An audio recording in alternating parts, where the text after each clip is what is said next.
दोस्तों हिस्ट्री के सिलेबस को आगे बढ़ाते हुए आज की वीडियो में हम बात करेंगे मगध साम्राज्य के बारे में। जी हाँ, मगध साम्राज्य में जो शुरुआत मानी जाती है वो महाजनपद काल से मानी जाती है। जैन धर्म बौद्ध धर्म के बाद में इतिहास में दूसरा औद्योगिकरण की यहाँ पर शुरुआत मानी गई थी और दूसरे औद्योगिकरण में महाजनपद काल की शुरुआत हुई, जिसमें टोटल मिलाकर 16 महाजनपद हुई थी। इसमें आपने काफी के नाम सुने होंगे, मगध, वज्जी, उसके बाद में तक्षशिला, गांधार, ऐसे काफी सारे 16 मिलाकर महाजनपद हुआ करते थे। तो आज के बारे में हम इसी महाजनपद काल के बारे में बात करेंगे और यहीं पर बात करेंगे मगध के ऊपर आखिर कौन कौन से वंशों ने शासन किया। आपने काफी सारे वंशों के नाम सुने होंगे, हदियक वंश, कड़व वंश, ऐसे बहुत सारे वंश जो आएंगे यहाँ पे गद्दी पर शासन करेंगे। चलिए बिना टाइम गवाए वीडियो की शुरुआत करते हैं। सबसे पहले हम बात करने वाले मगध का उत्कर्ष के, लेकिन इसके पहले क्वेश्चन एग्जाम में काफी जरा पूछा जाता है कि जो टोटल महाजनपद हुआ करती थी, महाजनपदों की संख्या कितनी थी?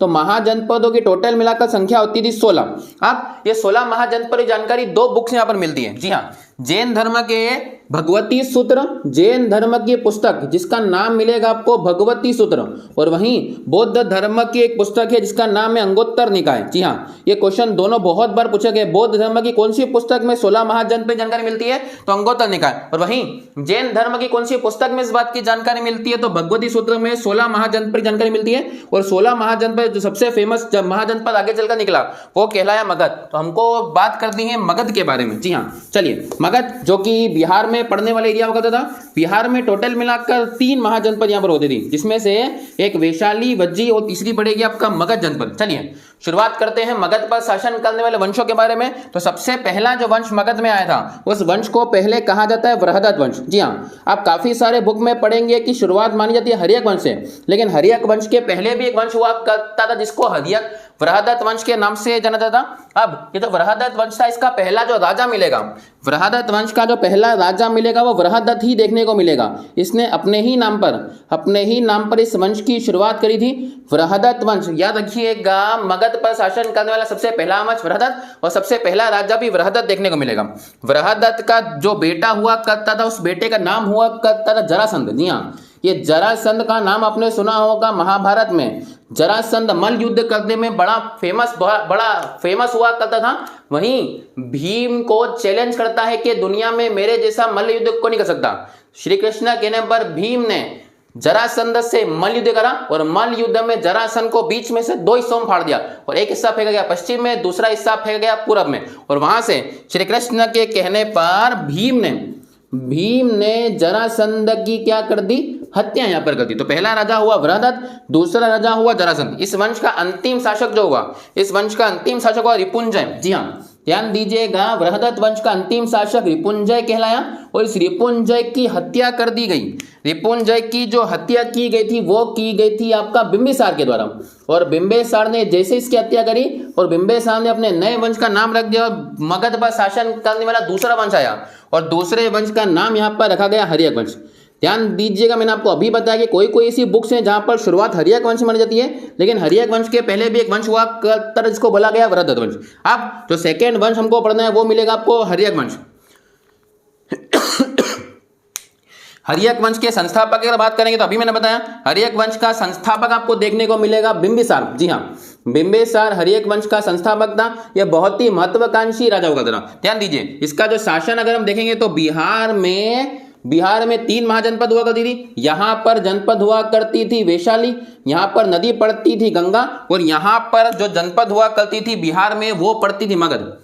अब जो बिंबिसार था वो अपने क्षेत्र का विस्तार यहां पर करना चाहता था। विस्तार करने के लिए मगध से निकलकर नदी पार करके वैशाली पर हमला करता है, लेकिन वैशाली के राजा सेना के द्वारा मगध के राजा बिंबिसार को बहुत बड़ी मार मारते, बहुत पकड़ के धोआ जाता है इसको, इस बात से कि हार कर वापस चला आता है। तो इसको एक बात समझ में आ गई, बिंबिसार को एक बात समझ में आ गई कि अपन जो है युद्ध करके राजा को नहीं दे सकते क्योंकि वो क्षेत्र अपने से काफी बड़ा है, उसकी सेना ज्यादा मजबूत है। तो इसने युद्ध की नीति छोड़कर नीति अपने विवाह की नीति। जी हाँ, ध्यान दीजिएगा, विवाह की नीति अपने। विवाह की नीति मतलब ये किसी भी बड़े क्षेत्र के राजा की बेटी से विवाह करता और विवाह के बदले में दहेज मांग लेता और दहेज में वो क्षेत्र अपना मान लेता। जी हाँ, तो बिंबिसार के जीवन के 2 लक्ष्य थे। छोटा क्षेत्र है तो युद्ध करके हरा दो और बड़ा क्षेत्र है तो वहां की बेटी, राजा की बेटी से विवाह करो और वहां से दहेज ले लो। ये सारे क्षेत्र उसने धीरे धीरे करके मिला लिए। अब बिंबिसार का जो राजवेद हुआ करता था, राजवेद का नाम था जीवक। ध्यान सुनेगा, बिंबिसार का राज्यवेद हुआ करता था जीवक, और ये जीवक को एक राजा, ध्यान दीजिएगा, बिहार से थोड़ी दूरी पर, बिहार से ही थोड़ी दूरी पर एक जगह पड़ती है मध्य प्रदेश, और मध्य प्रदेश में जगह पड़ती है अवंती, और अवंती के राजा हुआ करते थे चंड प्रद्योत। चंड प्रद्योत का असाध्य रोग हो चुका था। असाध्य मतलब कि जिसको कोई भी इलाज ना हो, ला इलाज रोग हो चुका था। तो इस बात से चंड प्रद्योत जो था वो बहुत ही ज्यादा हताश हो चुका था। वहां पर भेजा गया जीवक को, जीवक ने चंड प्रद्योत को दवाई देकर, जड़ी बूटी देकर कंप्लीट ठीक कर दिया। इस बात से अवंती के राजा चंड प्रद्योत इतने ज्यादा खुश हो गए कि अपना पूरा का पूरा राजपाट मगध को सौंप दिया, और अपनी मगध के अंदर अपनी अधीनता स्वीकार कर ली थी। तो अवंती को किसके शासनकाल में? बिंबिसार के शासनकाल में कहां मिला लिया गया? मगध साम्राज्य मिला। और उसके बाद बिंबिसार ने काफी सारे विवाह करके अपने पूरे के पूरे क्षेत्र को, काफी बड़ा क्षेत्र मगध का यहाँ पर हुआ था, लेकिन वो वैशाली को नहीं जीत पाए थे। वैशाली का क्षेत्र काफी ज्यादा बड़ा यहाँ पर हुआ करता था। उसके बाद में हम आगे बढ़ते हैं, तो बिंबिसार जो धर्म को मानते थे वो धर्म का नाम हुआ करता था जैन धर्म। तो यहाँ पर हमने पढ़ा बिंबिसार के बारे में। अब बिंबिसार की हत्या बिंबिसार के ही बेटे अजातशत्रु के द्वारा कर दी गई। जी हाँ, बिंबिसार की जो हत्या थी वो इसी के बेटे अजातशत्रु के द्वारा कर दी गई। अब अपने पिता को मारकर गद्दी पर बैठा था अजातशत्रु, इसलिए हर्यक वंश को एक नया नाम दिया गया पितृहंता वंश। ध्यान दीजिएगा, क्योंकि इस वंश में जितने भी राजा आए हैं वो सब के सब अपने पिता को मारकर ही गद्दी पर बैठे हैं, इसलिए इस वंश को एक अलग से नाम दिया गया पितृहंता वंश। अब हर्यक वंश का दूसरा जाकर बैठा अजातशत्रु। अजातशत्रु जिसका कोई शत्रु ना हो, जिसके अपने सारे शत्रुओं का पूरे तरीके से नाश कर दिया करता था, इतना भयानक राजा हुआ करता था। अजातशत्रु के बचपन का अगर आप नाम देखेंगे तो कुणिक नाम देखने को मिलेगा। अजातशत्रु के बचपन का नाम था कुणिक। अजातशत्रु मानता था बौद्ध धर्म को। ध्यान दीजिएगा, हमने बौद्ध धर्म में बात पढ़ चुके थे कि जब गौतम बुद्ध को महापरिनिर्वाण प्राप्त हुआ था, गौतम बुद्ध को जो महापरिनिर्वाण प्राप्त हुआ था तब वो सन था 483, और उसी समय पहली बौद्ध संगीति का आयोजन भी किया गया था। तो जब पहली बौद्ध संगीति का आयोजन किया गया उस समय राजा कौन हुआ करता था? तो राजा हुआ करता था अजातशत्रु। जी हाँ, तो अजातशत्रु के शासनकाल के अंदर, अजातशत्रु के शासनकाल के अंदर गौतम बुद्ध को महापरिनिर्वाण प्राप्त हुआ था, और उसी समय पहली बौद्ध संगीति का आयोजन भी किया गया था। जगह की अगर आपसे बात करेंगे तो जगह मिलेगी राजगृह। जी हाँ, तो पहली बौद्ध संगीति कहाँ संपन्न हुई थी? राजगृह में। और शासनकाल किसका हुआ करता था? शासनकाल हुआ करता था अजातशत्रु का। अजातशत्रु वैशाली को जीतना चाहता था, तो अजातशत्रु ने अपना एक व्यक्ति जिसका नाम हुआ करता था वर्षकार। जी हाँ, अजातशत्रु ने वर्षकार को अपना गुप्तचर बनाकर कहाँ भेज दिया? वैशाली भेज दिया, और वहां से जानकारी प्राप्त करने को कहा। वर्षकार वहां से आया, वो बोले कि वहां किले की दीवारें काफी ज्यादा बड़ी बड़ी है, हमको कुछ यंत्र चाहिए जो जिससे हम किले को फोड़ सके। तो अजातशत्रु ने 2 नए यंत्र बनाए थे, जिसका नाम हुआ करता था महाशिलाकंटक। महाशिलाकंटक बहुत बड़े बड़े बड़े पत्थरों को उठाकर फेंका करता था, और एक मिलेगा आपको रथ मूसल। ये दोनों यंत्र लेकर वैशाली पर हमला कर दिया गया, और वैशाली को अपने क्षेत्र में मिला लिया गया। तो दूसरा वैशाली को जीतने राजा कौन मिलेगा? आपका अजातशत्रु। अब अजातशत्रु मैंने बताया आपको बौद्ध धर्म का हुआ करता था। अजातशत्रु ने अपने हर्यक वंश का काफी ज्यादा विस्तार यहाँ पर कर चुका था। अब अजातशत्रु की हत्या इसी के बेटे, ध्यान दीजिए, अजातशत्रु मारकर बेटा था बिंबिसार को। अजातशत्रु की हत्या इसी के बेटे जिसका नाम हुआ करता था उदयन। तो उदयन के द्वारा अजातशत्रु की यहाँ पर हत्या कर दी गई। इसीलिए ये पूरा वंश एक और नाम से कहलाया पितृहंता वंश। पितृहंता, सारे के सारे राजा अपने पिता को मारकर गद्दी पर बैठे। अब तीसरा राजा मिला आपको उदयन। उदयन मानता था जैन धर्म को। उदयन ने सबसे फेमस काम यह किया था कि उदयन ने गंगा और सोन नदी के तट पर, गंगा और सोन नदी के तट पर एक नगर बसाया, और नगर का नाम रखा पाटलिपुत्र, और उसी को अपनी राजधानी भी घोषित कर दिया था। तो पाटलिपुत्र की स्थापना किसके द्वारा की गई?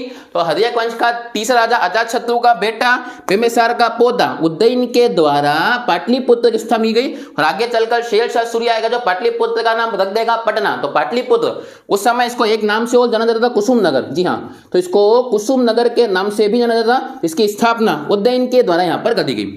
उदयन अयोग्य शासक हुआ करता था। अयोग्य कैसे बोल सकते हैं? कि अयोग्य हुआ करता था ये जब रात में सोया तो किसने चाकू मारकर इसकी रात और हत्या कर दी। किसी तक जानकारी तक नहीं लगी कि राजा की हत्या किसने कर दी। उदयन की हत्या कर दी गई। उदयन का बेटा मिलेगा आपको नागदशक। नागदशक और भी ज्यादा अयोग्य था। तो नागदशक की हत्या इसी के सेनापति, नागदशक की हत्या इसी के सेनापति जिसका नाम हुआ करता था शिशुनाग। शिशुनाग ने नाग दशक की हत्या कर दी और अगला वंश का नाम रखा गया शिशुनाग वंश। अपने ही नाम से उसने नया वंश शुरू किया। ध्यान दीजिए, थोड़ा रिवीजन करते हैं। शुरुआत में वंश मिलेगा आपको वृहदत्त वंश। वृहदत्त वंश का राजा वृहदत्त ही देखने को मिलेगा। वृहदत्त का बेटा जरासन, जरासन की हत्या भीम के द्वारा कर दी गई। तीसरा राजा मिलेगा आपको रिपुंजय, रिपुंजय की हत्या करने वाला मिलेगा आपको बिंबिसार, और बिंबिसार ने रिपुंजय की हत्या करके नया वंश हर्यक वंश की शुरुआत करी। हर्यक वंश को एक और नाम से भी जाना जाता है पितृहंता वंश। हर्यक वंश का पहला राजा मिलेगा आपको बिंबिसार। इसने दो तरीके से अपना क्षेत्र विस्तार किया, ये तो युद्ध करके या विवाह करके। युद्ध करके विवाह करके अपने क्षेत्र को इसने विस्तार कर लिया था। इसी का राजवेद जीवक हुआ करता था, जिसको अवंती के राजा चंड प्रद्योत की तबियत खराब होने पर भेजा गया। जिस बात से वो इतने खुश हो गए अपनी अवंती को मगध में मिला लिया। बिंबिसार ने अपना क्षेत्र में काफी ज्यादा विस्तार किया था, लेकिन बिंबिसार की हत्या इसी के बेटे अजातशत्रु के द्वारा यहां पर कर दी गई। अजातशत्रु के बचपन का नाम मिलेगा आपको कुड़िक। अजातशत्रु के समय पर ही 483 ईसा पूर्व में पहली बौद्ध संगीत का आयोजन यहां पर किया गया था, जो कि राजगृह में हुई थी। उसके बाद अजातशत्रु मान रहा बौद्ध धर्म को। अजातशत्रु ने अपना एक जो मित्र हुआ करता था, जो गुप्तचर था, इसका नाम था वर्षकार, उसको वैशाली भेजा ताकि वहां पे वह जानकारी प्राप्त कर सके। जानकारी प्राप्त करके वो लाया तो उन्होंने दो यंत्र, महाशिला कंटक और रथमूसल नामक दो यंत्र बनाए और इनसे बड़े बड़े पत्थरों से किले पर हमला किया और वैशाली को कंप्लीटली जीत लिया। अजातशत्रु की हत्या इसी के बेटे उदयन के द्वारा यहां पर कर दी गई। उदयन मानता था जैन धर्म को। ध्यान दीजिएगा, बिंबिसार मानेगा जैन धर्म को, अजातशत्रु बौद्ध धर्म को, और देन फिर से जैन धर्म का संस्थापक, जैन धर्म का अनुयायी होगा था। ये कोई अयोग्य शासक था, इसने एक फेमस काम किया जो कि आज भी जानते हैं। पाटलिपुत्र की स्थापना, जो पटना शहर है, उसकी स्थापना उदयन के द्वारा की, जो सोन और गंगा नदी के संगम पर यहाँ पर पड़ता है। उदयन अयोग्य शासक था, इसकी हत्या कालात्मक को किया, किसकी जानकारी तक लगी, हत्या कौन कर गया। उदयन का बेटा मिलेगा आपको नाग दशक, और नाग दशक की हत्या इसी के सेनापति शिशुनाग ने करी, और अगला जो वंश शुरू हुआ मगध पर, वो वंश का नाम रखा गया शिशुनाग वंश। चलिए अब आगे